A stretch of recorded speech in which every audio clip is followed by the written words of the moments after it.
तरफ राष्ट्रीय Bajrang Dal Telegram channel पे चैट चल रहा होता है कि अब यह मस्जिद जला दिया गया, अगला किसका नंबर है, हथियार लेके गए हो कि नहीं, मुल्लाओं को जहां देखो ठोको, इस तरह की चैटिंग चल रही होती है। और दूसरे तरफ हिंदू मुस्लिम एकता की बात करने वाले मौलाना साहब, जिनका उम्र मात्र 22 वर्ष रहता है, इनकी हत्या कर दी जाती है। जालिम को इंसान बना दे या अल्लाह, घर की मेरे दीवार हटा दे या अल्लाह, हिंदू मुस्लिम बैठ के खाए थाली में, ऐसा हिंदुस्तान बना दे या अल्लाह, ऐसा हिंदुस्तान बना दे या अल्लाह। दोस्तों नमस्कार, मेरा नाम रविकांत भारती है। एक तरफ राष्ट्रीय बजरंग दल टेलीग्राम चैनल पे चैट चल रहा होता है कि अब यह मस्जिद जला दिया गया, अगला किसका नंबर है, हथियार लेके गए हो कि नहीं, मुल्लाओं को जहां देखो ठोको, इस तरह की चैटिंग चल रही होती है। और दूसरे तरफ हिंदू मुस्लिम एकता की बात करने वाले मौलाना साहब, जिनका उम्र मात्र 22 वर्ष रहता है, इनकी हत्या कर दी जाती है। तो आइए पहले चैट जानते हैं कि उन नफरतबाजों ने क्या चैट किया था और इन्होंने क्या गाना गाया है मौलाना साद ने कि जालिम हूं इंसान बना दे ऐ अल्लाह, नफरतों की दीवार गिरा दे ऐ अल्लाह, हिंदू मुस्लिम बैठ के खाए थाली में, ऐसा हिंदुस्तान बना दे ऐ अल्लाह। ऐसा हिंदू मुस्लिम की बात करने वाले मौलाना साद को नकली और नफरती हिंदुओं ने, मैं कहूं तो, इनका कत्ल कर दिया। आइए जानते हैं कि बजरंग दल के ग्रुप पे क्या चैट चल रहा होता है। पहले मैं बता दूं कि मोहम्मद तनवीर जी ने इस पोस्ट को किया है। टेलीग्राम का नाम राष्ट्रीय बजरंग दल है। मस्जिद जला जलाकर एक दूसरे को ग्रुप में अपडेट कर रहे थे बजरंग दल के लोग। पलवल वाली मस्जिद जलने वाली है, मुल्लों को जलाओ, ये सारी चैट कल की है और वह चैट जो है मैं आपके सामने यहां रखा हूं। देखिए तो इस टेलीग्राम का ग्रुप का नाम क्या है, राष्ट्रीय बजरंग दल, और 6000 से ज्यादा मेंबर है। इसमें चैट क्या चल रहा है, चैट देखिए। सुहाना बाईपास नाइट 1:30 बजे, एक के बोल के एक आदमी है, कह रहा है सुहाना बाईपास में रात को 1:30 बजे पहुंचना है, आज कुछ होने का चांस है। एमएल बोल के कोई पूछ रहा है आज कुछ होने का चांस है, तो यह क्या कर रहा है कि हाँ कुछ होने का चांस है।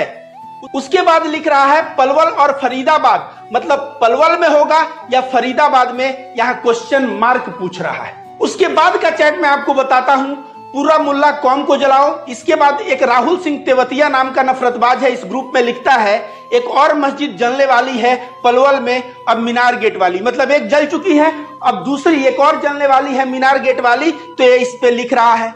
इसके बाद देखिए ये पूरा मुल्ला कौम को जलाओ, तो इसको जो है इसका मैसेज का जवाब में एक लिखता है सब जलेंगे अब, और इस तरह से इन लोगों का चैटिंग चल रहा होता है।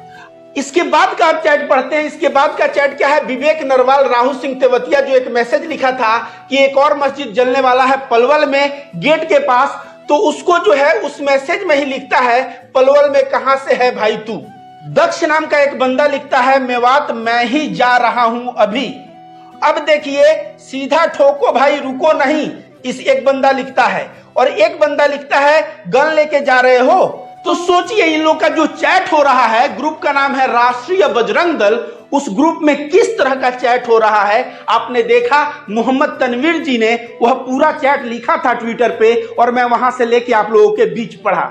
कितनी गंदी सोच है, कितनी नीच मानसिकता के लोग हैं। अब जो लोग कहते हैं पत्थर उधर से पहले चला, तो भाई प्लानिंग करके जाओ, तुम पहले सारा प्लानिंग कर लो, डिस्कस करो अब क्या होने वाला है क्या नहीं, और तुम मुसलमानों पे दोषारोपण कर रहे हो, बल्कि मुसलमान तुम्हारे जाल में फंसा।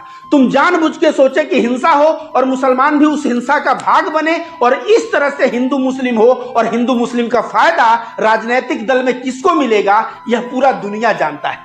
दोस्तों आइए, बहुत ही मतलब अगर आप एक सेंसिटिव आदमी होंगे तो आपकी आंख में आंसू आ जाएगा। 22 वर्ष के थे मौलाना साद, और ये मौलाना साद आप लोगों को पता है कहां से थे, ये बिहार से थे।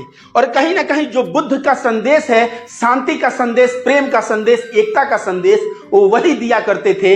यह गाना गाया है, वह गाना मैं सुनाऊंगा आपको, आपके भी आंखों में आंसू आ जाएगा अगर आप एक सेंसिटिव बंदे हैं तो। लेकिन द प्रिंट का नाम आपने सुना होगा, द प्रिंट से मैंने इस न्यूज को लिया है। इसमें लिख रहा है मौलाना साद जो 22 बरस के थे, वह जो है मंगलवार के आफ्टरनून में उनका ट्रेन था घर जाने का, मतलब बिहार जाने का। लेकिन ऐसा हो गया कि मंगलवार को सुबह में ही इनकी हत्या हो गई। अब यह अपने परिवार वालों से कभी मिल नहीं पाएंगे। उसके बाद लिख रहा है कि इस इमाम जो अंजुमन जामा मस्जिद गुरुग्राम सेक्टर 57 के थे, साद वाज ब्रूटली थ्रैश्ड, मतलब बहुत बुरी तरह से इनको मारा गया है। स्टैब्ड मतलब गोद गोद के मारा गया है। और जब मारते समय कहा जा रहा था जय श्री राम बोलो, ऐसा आई विटनेस लोग बोल रहे हैं, जो आंख से देखे हैं वे लोग बोल रहे हैं। इसके बाद लिख रहा है कि मध्य रात्रि का समय था और 90 से 100 लोग एक जो है ग्रुप में आते हैं, मस्जिद में घुस जाते हैं और इस तरह से हमला कर देते हैं। और उस हमला में मौलाना साद जो हिंदू मुस्लिम एकता का बात करते थे, जो प्रेम का बात करते थे, जो इस्लाम के सही मूल्यों पे चलते थे, जिनके अनुसार मानवता ही सब कुछ है, उनकी जो है हत्या हो जाती है। आइए मैं इनके द्वारा गाया हुआ एक गाना सुनाता हूं, इस गाने को सुनिए। जालिम को इंसान बना दे या अल्लाह, घर की मेरे दीवार हटा दे या अल्लाह, हिंदू मुस्लिम बैठ के खाए थाली में, ऐसा हिंदुस्तान बना दे या अल्लाह, ऐसा हिंदुस्तान बना दे या अल्लाह। जो व्यक्ति इस तरह से हिंदू मुस्लिम एकता की बात कर रहा हो, जालिम हूं इंसान बना दे ऐ अल्लाह, नफरत की दीवार गिरा दे ऐ अल्लाह, हिंदू मुस्लिम खाएं एक ही थाली में, ऐसा हिंदुस्तान बना दे ऐ अल्लाह, इस तरह से हिंदू मुस्लिम एकता की पिरोने की बात करने वाला मौलाना साद की हत्या हो जाती है। अभी तमाम लोग कह रहे हैं कि बड़ा हिंदू मुस्लिम एकता करने चले थे लेकिन हिंदुओं ने मार दिया। मैं कहूंगा कि ये लोग गलत कह रहे हैं।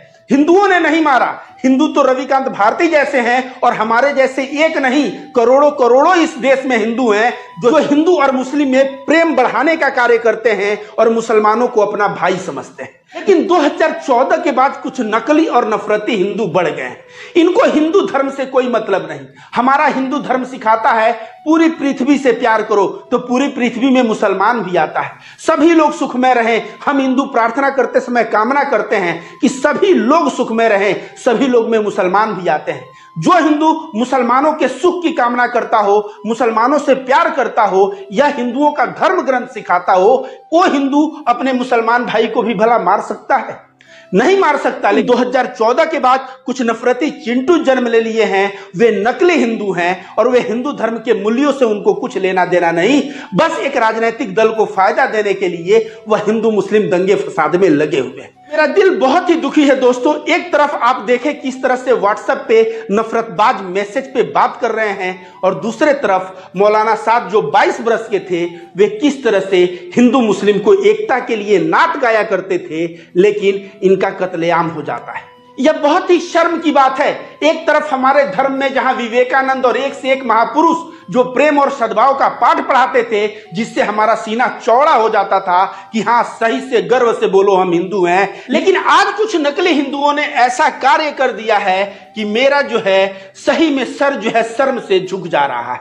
वैसे मौलाना साद के आत्मा को भगवान शांति दे, मैं यही प्रार्थना करूंगा। और जो नफरतबाज ऐसा कृत्य किए हैं उनको कड़ी से कड़ी सजा मिलनी चाहिए।